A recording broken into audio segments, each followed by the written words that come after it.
Russ, I was in Texas this past weekend, Minnesota versus Texas. Does anybody want to win the AL West? Because they all sure, I mean, they had rough weekends. Yeah. I mean, Texas won on Sunday. Adolis Garcia was 0 for 4 and hit a walk-off homer. And, I mean, he acted like the weight of the world was off his shoulders, and they go out and get waxed by Houston. But does anybody want to win the AL West? I mean, the Rangers with their bullpen, oh, baby.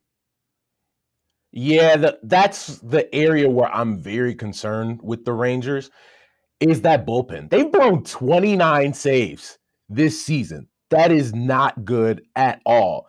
And they went out and they got Aroldis Chapman early, right? They jumped the market, beat everybody to the punch there, but they really didn't add much at the deadline a high leverage guy, a guy that can, kind of take the pressure off of that rotation, off that offense. And it's going to be the thing if they get into the postseason that could cost them, right? You guys know how important bullpens are when it comes to the postseason, and you're going to have to rely, if you're Bruce Bochy, on that bullpen that has not been good all year long.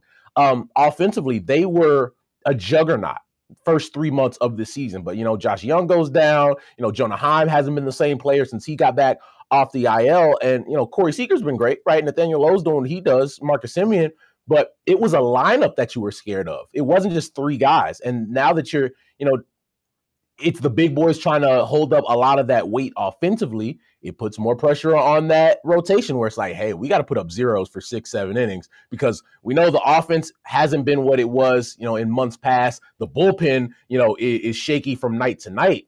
And so I'm really concerned, with the Texas Rangers over this last 3 weeks of the season.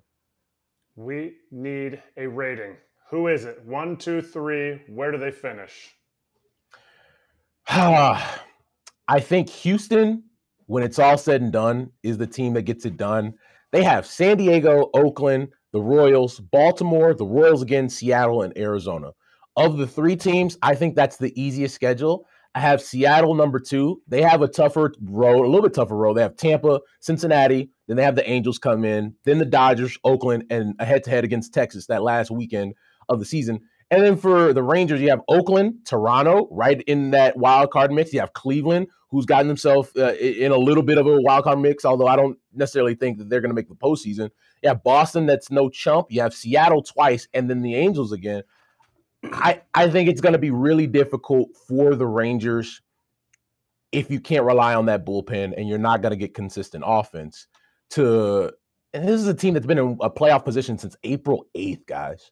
And we're talking about them potentially, finishing behind the Mariners and the Astros. It's kind of wild.